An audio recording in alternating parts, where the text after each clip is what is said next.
자, 오늘 준비된 소식이 많은데 이 이야기도 좀 깊게 짚어봐야 됩니다. 오늘 논쟁적인 인물 얘기입니다. 바로 모스탄인데요. 한국계 미국인 법학 교수죠. 네, 한국 이름은 단현명입니다. 성이 단씨입니다. 그래서 영문 이름이 모스 현명 탄인데요. 우리나라 왔다가 윤석열 전 대통령 면회를 추진해서 화제가 됐고, 근데 그 전부터 비상계엄을 지지하고 또 한국의 부정선거론을 퍼뜨렸습니다. 극우 세력을 선동하고 있는 건데, 그런데 그냥 무시할 만한 인물이 아니라는 의견이 있어요. 미국 리버티 대학교 로스쿨 학장을 지냈고 또 국제인권, 형사법, 북한법 권위자이고, 무엇보다 지난 트럼프 1기 행정부 당시에 미국 최초의 아시아계 국제형사사법 전권대사를 지냈다. 이런 인물이기 때문에 그냥 넘어갈 만한 일이 아니다.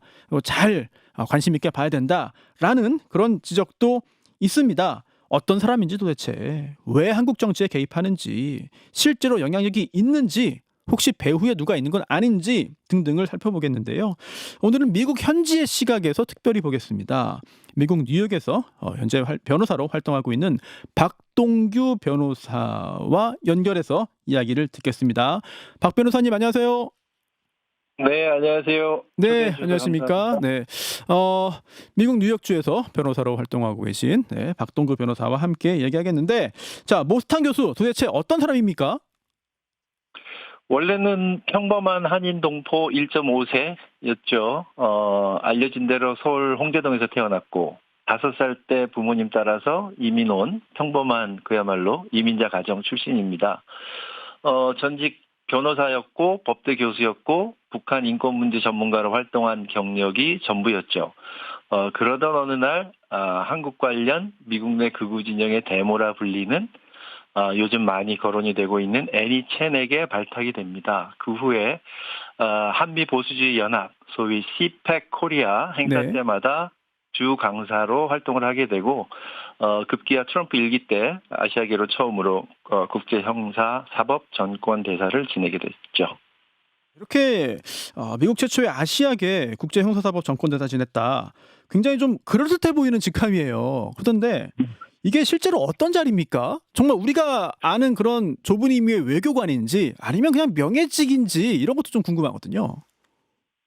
네, 차관급이기는 하지만 우리가 일반적으로 아는 특정 국가에 파견돼서 전체 외교를 총괄하는 그런 대사급은 아닙니다. 그래서 1년에 몇 번 이제 국제 법률 회의에 참가를 하고 강연을 주로 다니는 상징적인 직책이라고 볼 수 있어요. 저는 이 사람을 미국의 대사가 아니라 극우 세력의 대사라고 부릅니다. 그래서 이제 임기가 끝났으니까 현재 미국 정부와는 아무런 관계도 없고요. 차기 주한 미 대사설도 본인이 한국 극우 유튜버에 나가서 자가 발전을 한 것이지 단 한 번도 미국 내에서는 공식적으로 이름조차 거론된 적이 없습니다. 극우 세력의 대사다라고 이렇게 또 평가를 해주셨는데, 그리고 또 지금 행정부와도 직접 관련이 없다라고 하셨잖아요. 그러면 이 모스탄 교수가 지금 현재 미국 정계에 영향력이 있는 사람이냐, 어느 정도의 힘을 발휘할 수 있는 사람이냐, 이 부분부터 좀 짚어봐야 되지 않을까요? 네네. 그 영향력이 전혀 없다라고 할 수는 없는데요. 이제 소위 플랫폼이라고 하죠. 한국과 관련해서 미국 그 극우 활동가들의 플랫폼은 CPEC과 CPEC 코리아로 볼 수 있고요. 거기서 알기 쉽게 뭐 서열을 따진다면 애니 첸, 그다음에 고든 챙, 그리고 스티브 배넌, 이 정도가 이제 그 1순위로 되어 있고요.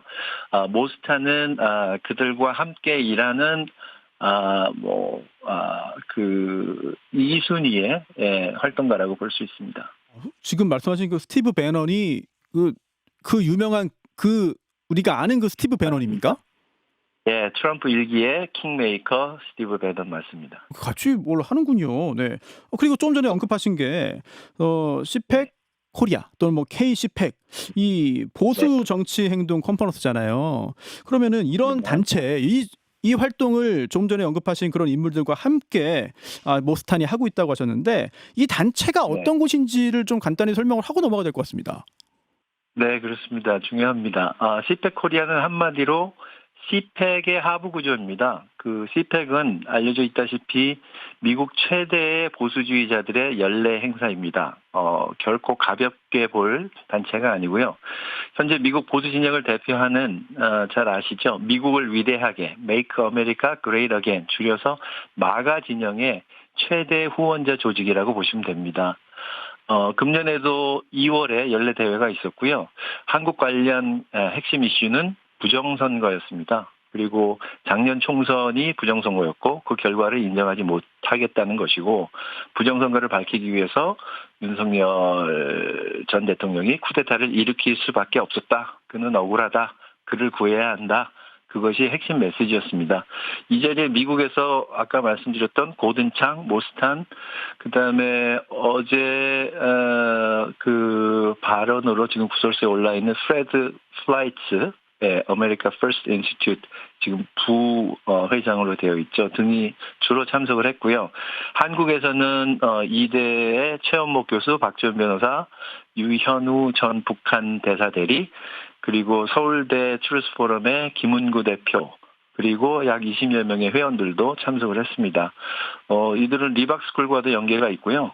최근에 모스탄의 서울대 강연회를 주최하려다가 학교 측의 불허로 교문 밖에 집회로 대체했던 그런 단체입니다. 네. 그런데 지금 이 시펙 코리아 관련해서도 여러 인물들을 또 말씀해 주셨어요. 근데 이름이 이게 다 한국계 미국인인가라는 그 짐작도 드는데 네. 이 모스탄뿐만 아니라 뭐 고든창이라든지 또는 애니첸이라든지 이런 것들. 네. 특히 애니첸 이름은 여러 번 예전에 나왔던 것 같거든요. 뭐 부동산 재벌이다, 돈이 많다, 뭐 최대 후원자다. 이 애니첸을 통해서 미국 정계 인사와 또 한국계 인사들이 또 같이 또 교류를 한다 이런 얘기 나왔는데 이 애니첸이 누군지도 좀 굉장히 중요한 그런 사안이겠죠? 네, 그렇습니다. 애니첸은 16살 때 미국에 왔고요. 본명은 김명혜이고 남편이 홍콩계입니다. 그래서 last name이 첸이라고 성이 되어 있고요. 현재 그 100억 달러 규모의 부동산 개발업체를 굴리는 백만장자로는 부족하고 억만장자로 알려져 있습니다. 본인의 집도 하와이에서 가장 비싼 1억 불에 팔린 것으로 지역 신문에 날 정도였죠. 그리고 가족들이 세운 비영리 단체 하나만 하더라도 평균 잔고액이 약 300만 불 정도가 되고, 그다음에 최근 2년간의 기록을 보면 842회 정치 후원금을 냈을 정도로 한국계로는 미국 정계에서 후원금을 가장 많이 기부하는 소위 큰 손으로 알려져 있고요. 네. 그다음에 윤석열 전 대통령 시절에 그를 4번 만났고 김건희 씨와는 2번 만난 기록이 있습니다. 그 애니첸이 한 언론 인터뷰에서 했던 아주 유명한 말이 있습니다. 예. 그대로 보면 김건희의 고통은 나의 고통이다. 그리고 윤석열의 기록은 불법이다. 이를 미국에 알리는 게 나의 책임이다. 대한민국은 공산화 위기에 있다. 네. 이게 10년 초에 했던 말입니다. 아주 옛날에 했던 말도 아니고요. 그리고 본인이 보수운동을 시작한 이유를 기자가 물었더니 네. 박정희의 딸 박근혜가 탄핵되고 감옥을 가는 것을 보고 충격을 받아서 시작하게 되었다. 이것이 이 사람의 세계관입니다. 네, 이런 애니첸과 모스탄이 함께 여러 가지 작업들을 하고 일들을 하고 있는 건데, 그런데 이 애니첸이라는 사람 단순히 이제 거부고 그리고 또 정치 후원을 활발하게 하고 이런 극우적인 어떤 생각을 갖고 있는 걸 넘어서 또 이런 이야기도 좀 떠돌아요. 애니첸이 핵무기 개발 사업에도 개입이 되어 있다. 이거는 어떤 의미입니까? 네, 맞습니다. 저는 그 일이 애니첸의 본업이라고 생각을 하는데요. 회사 이름이 IP3 International이라는 회사가 있고 Allied Nuclear라는 회사가 있는데요. 네. 이 회사들은 주로 핵기술 개발, 원전 수출, 그리고 금융, 또 국가 상대 로비 등을 전문으로 하는 회사이고요.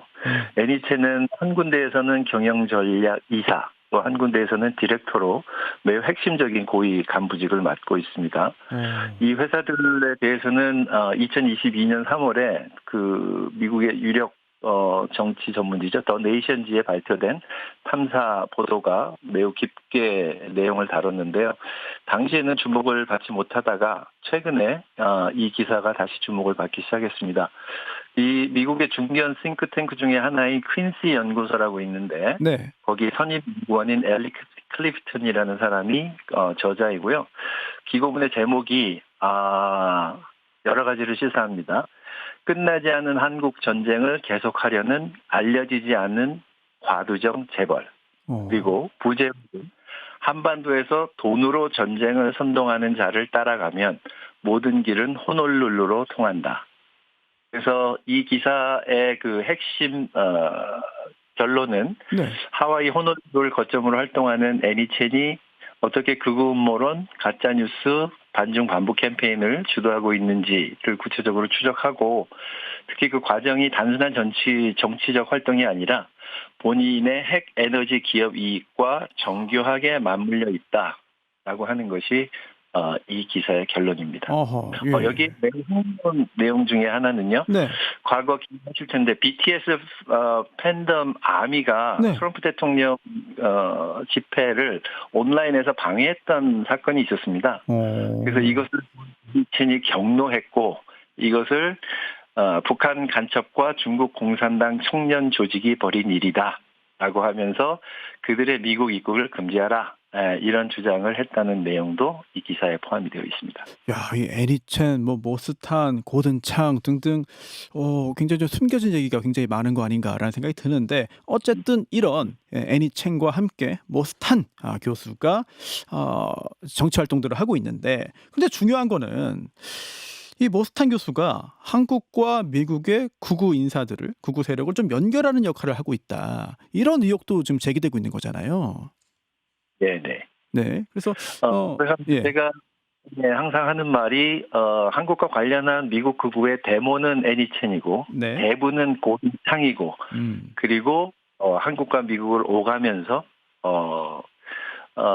그 중간에서 그 소위 극우의 대부처럼 활동하고 있는 사람이 바로 모스탄이 되는 거죠.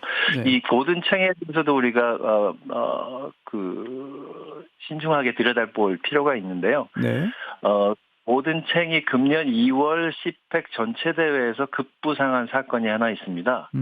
항상 그 시팩 전체 대회의 하이라이트는 트럼프 대통령이 등장하는 장면이고요. 수천 명의 참석자들 중에 단 한 명 고든창을 불러 세우고 나서 청중들에게 그에게 기립박수를 하라라고 유도하고서 저 사람이 말하는 것을 나는 거의 다 믿는다라고 이야기를 합니다. 이것은 물론 애니첸의 돈의 힘이라고 봅니다. 그런데 중요한 것은 그의 지명도가 급상승을 했고요. 시팩의 이사로 등극을 했고 과거에는 폭스뉴스, 보수뉴스에만 출연을 했는데 네. 최근에는 CNN, ABC나 MSNBC 이런 여러 방송에 출연을 하게 되고요. 네. 이도 역시 한국 총선과 대선이 중국과 북한이 조직적으로 개입한 부정선거였다. 라는 음모론 선동가였고요. 이 사람이 한 가장 충격적인 발언은 바로 그 2월 그 트럼프 대통령이 일으켜 세웠던 그 대회에서 이런 발언을 합니다. 문재인은 공산주의자다. 그런데 이재명은 더 위험한 인물이다. 이재명은 더 친북적이고 더 반미적이다. 라고 공개석상에서 발언한 것이죠. 특히 이들이 이제 한국의 어떤 부정선거를 주장하면서 했던 얘기들이 좀 관심을 끄는데 성남에서 네. 미국 대선 관련한 사이버 공격을 해서 트럼프 표 6천여 표가 사라졌다. 이런 주장 네. 또는 부정선거 증거가 있냐라는 질문을 이번에 방한 기간 동안 받고서는 증거 있다라고 답했어요. 그런데 증거 뭡니까? 네. 라고 했더니 지금은 공개할 수 없다. 라는 말을 했는데 이거 정말 그들은 한국 부정선거가 존재했다고 진지하게 믿는 겁니까? 아니면은 뭔가 본인들의 이익을 위해서 그런 주장들을 그냥 전면에 내세우고 있는 겁니까? 네. 일단 그 모스탄에게 증거가 뭐냐고 얘기했더니 그 테스티모니얼 간증들이 차고 넘친다 이렇게 대답을 했죠. 예. 네. 저는 이런 주장이 미국에서는 먹힐 수 있을지 모르지만 한국에서는 절대 먹히지 않는다고 생각을 합니다. 어, 그리고 그 이유는 우리 한국 국민들이 그 민주주의에 대한 각성과 성숙도는 저는 뭐 제가 한국 사람이어서가 아니라 네. 객관적으로 세계 최고 수준이라고 네. 말씀드릴 수 있고요. 그럼 이들이 우리는 왜 적으로 뭐 예. 운동, 4.19, 5.18, 6월항쟁 그리고 두 번의 독재자 탄핵을 평화적으로 성공시킨 그야말로 세계 최고의 민주시민 보유국이다 이렇게 생각하고요. 그 결과로 지난 6월달에 그 모스탄이 그 엉터리 국제선거감시단을 네. 했었고 그 후에 다시 서울에 재입국해서 서울시 강연회, 서울대 강연회, 또 국회 내에서 강연회를 준비를 다 했었는데 광고도 하고 그것이 모두 취소되고 완전한 실패로 끝났죠. 예, 네. 그 모든 이유는 우리 깨어있는 국민들의 힘이라고 생각합니다. 네. 사실 국제선거감시단 명의의 현수막이 굉장히 많이 걸려 있습니다. 그러면서 그걸 보면서 정말 무슨 유엔에서 뭐 국제사회에서 한국의 어떤 부정선거를 인정하는 건가? 이런 착각을 하게 만들기도 하는데 자 그러면 마지막으로요. 변호사님 이 모스탄 뭐 애니첸 이런 사람들이 도대체 왜 한국 정치에 영향을 미치려고 하는 겁니까? 궁극적인 목표가 뭐고 목적이 뭘까요?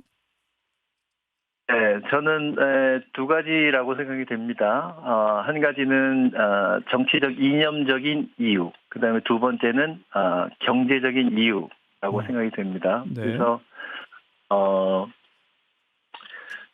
그 정치적인 이유는 반중, 반북, 반공 이념의 확산이고요. 그리고 하나 더 한다면 네. 현재 그 한미일 삼각 협력 관계를 한미일 삼각 동맹으로 실현하고자 하는 것이 이들의 이념적 정치적 목표라고 생각이 됩니다. 그리고 네. 경제적인 이익은 아까 말씀드렸던 것처럼 이렇게 생각해 보시면 될 것 같습니다. 뭐 상상조차 하기 싫지만 만약에 윤석열의 쿠데타가 성공했다면 네. 한국은 이념적으로 완전히 반중, 반북, 반공으로 갔을 것이고요. 군사적으로 한미일 삼각동맹으로 갔겠죠. 그리고 거기서 생기는 막대한 미국 내 군산 복합체의 이권 그리고 개발 사업의 이권의 가장 큰 지분을 누가 가져갔을까요? 거기에 답이 나옵니다. 네. 이렇게 이념적, 경제적 목적이 다 있다라는 분석까지 들었고요. 다음에 이 모스탄 관련해서 또 애니첸 관련해서 더 깊게 또 많은 시간 또 할애해서 변호사님과 또 함께 분석하는 시간 가지면 좋을 것 같습니다. 자, 오늘 말씀 여기까지 듣겠습니다. 지금까지 미국 뉴욕의 박동규 변호사였습니다. 고맙습니다. 김현정의 뉴스쇼는 시청자 여러분의 참여를 기다립니다. 구독과 좋아요, 댓글 잊지 않으셨죠? 알림 설정을 해두시면 평일 아침 7시 10분 실시간 라이브도 참여하실 수 있습니다.